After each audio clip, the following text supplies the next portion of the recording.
And now I'm going to pivot us yet again to another area that's really perhaps re-emerging, and that is focusing on aldosterone and angiotensinogen for hypertension or CKD. So just to center us all, we've known for a long time that angiotensin II and aldosterone are important in terms of kidney injury in particular, not only hemodynamic injury, but also promoting fibrosis and inflammation. So, this formed the foundation of original therapies, for example, with ACE inhibitors and ARBs. And we know that aldosterone itself is also very important, not only in raising blood pressure, but also in producing tissue injury, particularly in the heart and the kidney. And this goes beyond just hemodynamic effects to direct effects of activation of the mineralocorticoid receptor that promote a number of pro-inflammatory and fibrotic factors. The traditional approach, of course, has been to block the mineralocorticoid receptor. Now, truthfully, in the kidney space, for conventional mineralocorticoid antagonists, we only have data on proteinuria. But of course, more recently, we have data on finerenone, a non-steroidal form of mineralocorticoid antagonism that has now been proven to reduce rates of major kidney events and heart failure. But the problem with blocking at the receptor, of course, is the old aldosterone escape phenomenon. So this has really led to the idea of trying to block aldosterone synthesis. And in addition, besides activation through the mineralocorticoid receptor, there are a number of mineralocorticoid independent pathways that are associated with vascular and tissue injury. And basically, these relate to intracellular signaling activation systems that also can either activate or inactivate, either activate inflammatory and fibrotic factors or inactivate protective factors such as apoptosis and anti-proliferation. So this is why there was interest in pivoting from blocking simply at the mineralocorticoid receptor to thinking about reducing aldosterone production altogether. So when we think about ways we can target aldosterone, of course, again, we can think about the renin-angiotensin system cascade and sort of these traditional, less effective mechanisms where we're blocking upstream mediators and hoping to modulate downstream mediators, then to blocking the receptor, and now moving on to actually trying to block aldosterone synthase. Now, that said, this isn't really a new idea. It's been around for a long, long time, at least a decade or more. The problem was really making it druggable, and that's because there's 90% homology between aldosterone synthase and cortisol synthase. So the early products were really plagued with the problem of hypocortisolism. But thanks to the miracles of modern medicinal chemistry, this has become much more targetable now. And I'm going to talk about 3 agents in the ASI class, all of which now have more than 100-to-1 selectivity for aldosterone synthase over cortisol synthase. So we've seen really an explosion of studies now in this area. And the first study that was published was actually this study of aldosterone synthase inhibition for the treatment of resistant hypertension. And here are the patient criteria. These were hypertensive patients. This is not a CKD population, as you can see, but they had to have a blood pressure of 130/80 or higher on at least 3 or more blood pressure lowering agents, including a diuretic. And what you can see is they had nice dose-related reductions in blood pressure. This occurs quickly within the first week of therapy. And this is just showing the same for diastolic blood pressure. Another agent in the class that quickly followed was the lorundrostat study. Now, this is another hypertension population. Each of their definitions of resistant or uncontrolled hypertension are a little different. In this case, they took people with a systolic blood pressure of 130 or higher who were on 2 or more blood pressure lowering agents at maximal doses. And again, not a CKD population.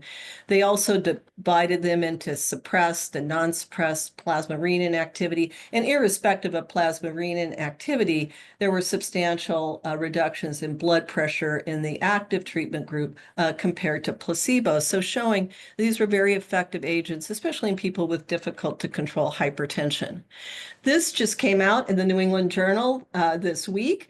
After I'd prepared the talk, it was a good thing that I saw this. And this really extended the lorundrostat study to a longer term study. The original study was a 4-week study. They reproduced it here, but showing sustained blood pressure lowering out to 12 weeks. And in this case, they also did a run-in period where they standardized blood pressure control, in a sense, tightened up the study design.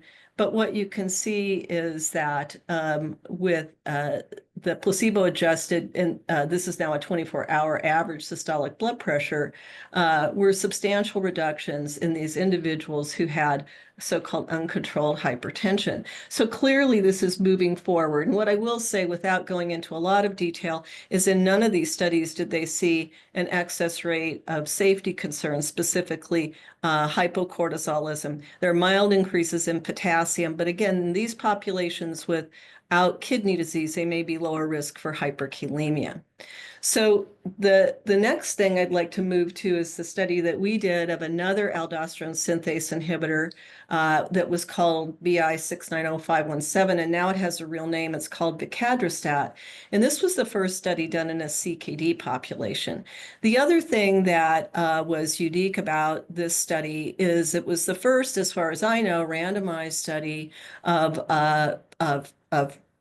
applying an SGLT2 inhibitor first, and then randomizing to different doses of vicadrostat. So this is the IMPA placebo group with 3 doses of vicadrostat and placebo. So this group got placebo, and then all of these were dose escalations of vicadrostat. After the first randomization, we went 8 weeks on IMPA and then randomized to, again, placebo for vicadrostat or 3 doses. So this was a phase 2 study. After the second randomization, went 14 weeks, and the primary outcome was change in urine albumin to creatinine ratio. And then, of course, we looked at a number of safety signals. So this is just showing you who is in the study. About 70% of the people had diabetes, and this is just shown by each of the randomization groups. And because we were selecting people for CKD, the baseline GFR on average across all these groups was about 52, and the baseline UACR across all these groups was about 470.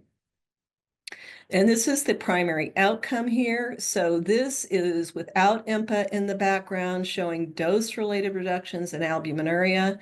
The 10 milligram dose appears to be where we see the dose flattening. And we see that even with IMPA in the background, there are similar and probably larger reductions in albuminuria. So looked at another way by a responder analysis, that is more than 30% reduction in albuminuria. And for those of you who may not think about this all the time, why do we pick 30% as responder? Well, there's an abundance of trial data that show that in individuals with CKD characterized by an elevation in urine albumin, that a 30% reduction correlates very closely in large outcome trials of about the same reduction in true clinical endpoints that we use in phase 3 trials, some substantial reduction in GFR like 40 or 50%, or kidney failure. So that's why we choose this for the responder analysis. And here, clearly, at the 10 and 20 milligram doses, you see that more people who got the combination therapy were considered responders. And this is now also showing that there's an additive effect on blood pressure. So this is a population selected for CKD, as opposed to the earlier trials, which were selected for hypertension. But that said, as you can imagine, 90% of the people in this trial did have hypertension. So we also, as an important secondary endpoint, looked at the changes in blood pressure, and also, importantly, the changes in blood pressure with and without SGLT2 inhibition. So without SGLT2 inhibition, similar to the other studies, we see a dose-related decline. Now remember, some of these subgroups get small in blood pressure, but with IMPA in the background, clearly there's an augmented effect on blood pressure. So when we start thinking about treating patients with CKD, a dual benefit here can be not only the effect on albuminuria, but also a greater effect on blood pressure lowering, which is part of our armamentarium for kidney and heart protection as well. This is the change in GFR without IMPA in the background. Again, inhibiting aldosterone, we do expect to see a dip in GFR. This is also dose-related to a small extent, and slightly larger reductions if we have IMPA in the background. Not really surprising because this is another agent that works by reducing glomerular hyperfiltration, at least in part. Here are the elevations in potassium. So yes, there is a dose-related increase in potassium with or without IMPA, but one of the things that we do see is if we look at the placebo-corrected change, it's slightly smaller with IMPA in the background. Now, we're not going to make much of this because it's a small study and it's phase 2, but at least it goes the right direction. The other thing, we looked at readouts in terms of hitting the target. So without or with IMPA in the background, we see dose-related reductions in serum or plasma aldosterone, which is what we wanted to do, and no change in cortisol. So again, looks pretty good from a safety standpoint. But digging into it a little bit more deeply, when we look at hyperkalemia, again, this is a well-recognized side effect of inhibitors of the renin-angiotensin system, particularly aldosterone. So if we look at the groups who received Vicadrostat, whether or not there was IMPA in the background, there were more cases, but they were relatively mild. 86% were just small elevations, about like slightly at 5.5, 5.6, that did not actually require specific treatment by the investigators. And only 1% of patients on active treatment and 1% on placebo had a potassium greater than 6. And remember, the placebo group was placebo. There was this group here who had the placebo for both. And there were, the discontinuation rate was 4% with Vicadrostat versus none for placebo. But again, admittedly in a clinical trial where people are closely managed, even in a CKD population, we felt that this was an acceptable safety readout. Other important AEs, of course, relate to cortisol metabolism. Why do we put Cushing syndrome here? Well, it's kind of interesting, and in this short talk, I'm giving you the USA Today version. The reason that Cushing syndrome is also a possibility is that when we block aldosterone production, there are metabolites like corticosterone that can be shunted toward production of cortisol. So the other safety signal we have to look at is even if we're not blocking cortisol production, if we block aldosterone production, in principle, if there were buildup of metabolites that could be shunted down the other pathway, we could end up with the opposite problem. But thank goodness we didn't. But I thought people might be wondering why we looked at both. So with regard to cases of adrenal insufficiency, these were as reported by the investigators. First off, there was a case reported even in people who did not receive Vicadrostat, and then scattered cases across here. But most participants had normal AM cortisol levels, and during follow-up, only 4% who received Vicadrostat and 3% who received placebo had a low cortisol, and these were asymptomatic. And there were no cases of adrenal crises. So again, pretty clean safety signal, but this will be an ongoing assessment as we move into phase 3. I've shown you the blood potassium levels with empagliflozin in the background. They were slightly lower. One of the things that we have seen, not only in this study, but in others, is the elevation in blood potassium does not necessarily reflect the benefit of preventing hyperkalemia. So for example, this is a post hoc analysis we did of all of the IMPA studies that had been done before IMPA kidney that were in studies of glycemic control or CVOTs and looking at safety signals. So we looked at two that were, we looked at a number of them, but here were two that are particularly relevant to the CKD population. So edema and hyperkalemia. And in fact, we see a favorable safety signal. Edema, in a sense, is a readout for the first talk, congestion.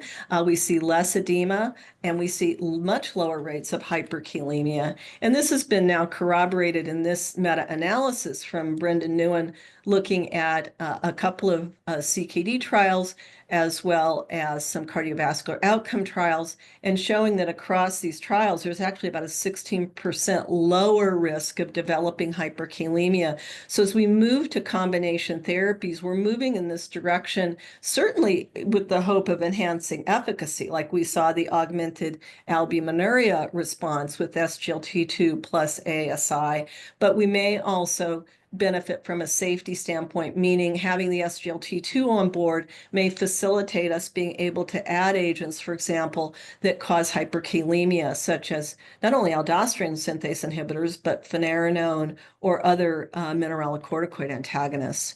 And so, the concept of the combination has been put forward in this nice paper written by Jennifer Green, emphasizing not only complementary mechanisms of action. In this case, her focus was on finerenone, a non-steroidal MRA, in reducing many of the mechanisms, particularly related to fibrosis and inflammation, that affect both the heart and the kidney, but also emphasizing just what I said, that there's actually a favorable safety benefit from combining them as well. And again, turning to finerenone, now this is post hoc analysis from the Fidelio trial, and there were not very many SGLT2 inhibitor users. And actually, this is from Fidelity. This is the meta-analysis of Fidelio, which was the CKD outcome trial, and Figaro, which had cardiovascular outcomes as primary, but all of the study participants had CKD and type 2 diabetes.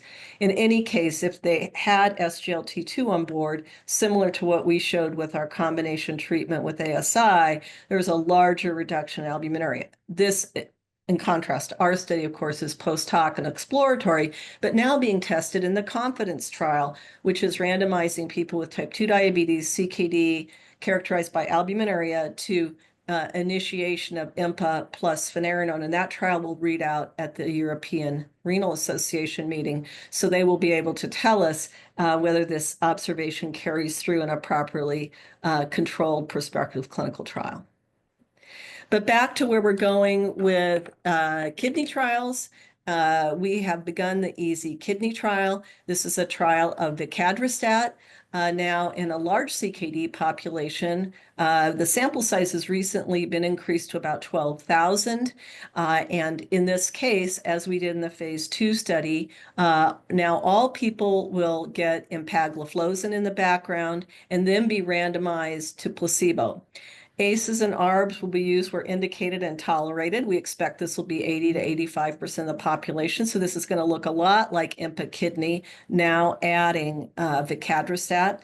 And then there will be two co-primary outcomes. Again, considering the risks in this population, they will be a cardiovascular outcome related to heart failure and CV death, or kidney disease progression, a very classic outcome. This trial is going very well. We're already like double the number of people that we had projected by now to be screened and randomized. So it's very exciting to see our kidney trials enrolling so well. This is actually a brave new era where there's really a lot of excitement. And I just want to wrap up by saying that another important area that's developing quickly is RNA interference and trying to block production by decreasing transcription. So this zilebesiran is now being tested, and this is an RNA interference therapy for angiotensinogen. And at least currently, the main focus has been in hypertension.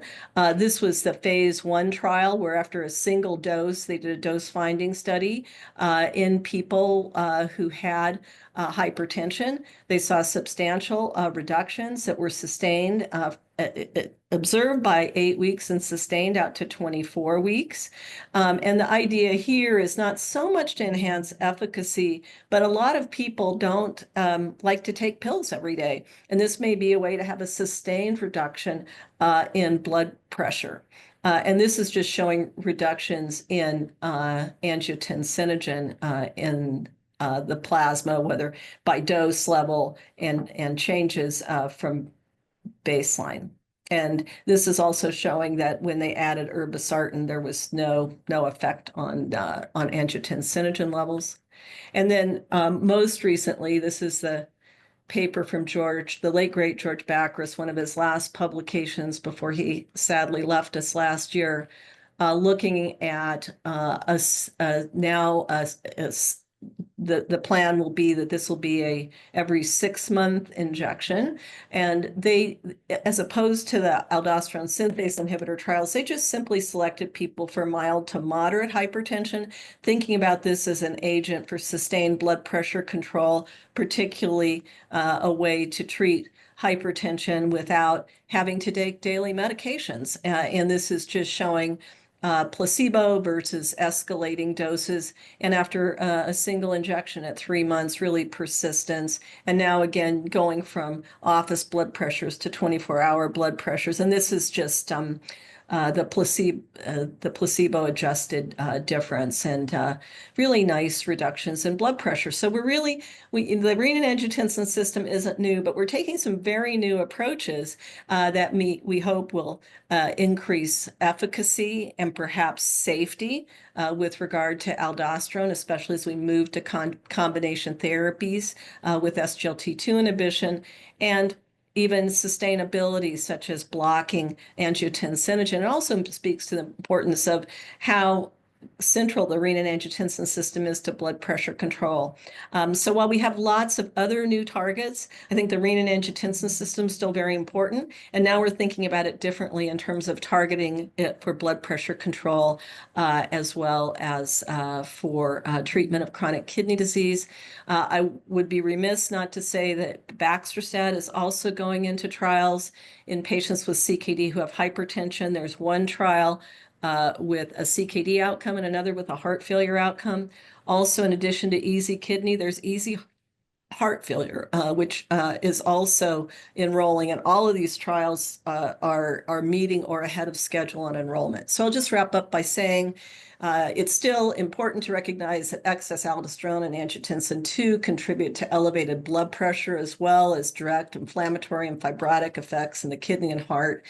And, we now have good evidence that aldosterone synthase inhibition reduces blood pressure in treatment-resistant or uncontrolled hypertension and dose-dependently reduces albuminuria. And combining with an SGLT2 inhibitor for CKD appears to add to albuminuria and blood pressure lowering, while possibly reducing hyperkalemia risk with aldosterone blockade. And that's true whether we look at ASIs or MRAs. And then we're now moving on to even more sustained treatments, such as RNA interference for long-term reduction in blood pressure in patients with hypertension. So I will wrap up there and be happy to take any questions. Let me escape this and stop the share. Thank you so much, Kathy. That was a really exciting talk of additional therapies on the horizon and chronic kidney disease. And so thank you for that. I think we have a question. Ian, you have your hand raised if you'd like to. Thank you, Kathy. Great talk, as always. 2 questions, if I may. One is for easy kidney. Did you consider, and how did the discussions go, considering type 1 diabetes and the diabetes stratum? I'm sure you thought about that, of course. And question 2 is, it looks like the blood pressure effect of aldosterone synthase inhibitors is pretty rapid. And I'm wondering, I don't fully understand the antihypertensive mechanism of these drugs and how aldo is affecting. And I wonder if you could comment on the mechanism in context of the time of action. Yeah, so thanks for those questions. So with regard to type 1 diabetes, there is great interest, of course, and we're working on those studies together of bringing the kidney protective therapies to type 1. the regulatory agencies are still not ready to go there with an SGLT2 inhibitor, I think, until some of the studies like sugar and salt that we're involved in, and so are you, are done. So unfortunately, they aren't in easy kidney. I think that what the blood pressure lowering effects tell us, and it's been consistent across the agents and across the studies, is really how central aldosterone probably is in hypertension. And you know, there's been for a long time interest in hyperaldosteronism as a major mechanism of resistant and uncontrolled hypertension. And you know, I guess, Ian, what I would say is I think that, you know, what's old is new again, is that it really does play a central role in blood pressure regulation. And truthfully, you know, even in easy kidney, we saw, you know, that abrupt decrease in blood pressure as well. But even though you know, you always have to, in a trial, start with who's in the study. I know you guys hear me say that over and over again, but even when we enroll a CKD patient, population, you know, we're still selecting for people who have, most of whom have hypertension. I just think it speaks to how important aldosterone is in terms of blood pressure regulation. And it may be not just electrolyte, sodium retention, it may be effects on the vasculature as well.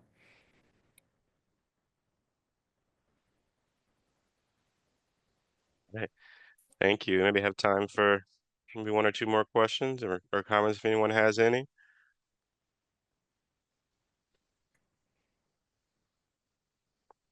All right. Well, I guess if no other comments, we are here at 9:30 at the end of the conference. Thank you so much, Kathy. It was really, really a great talk, and all of our speakers this morning.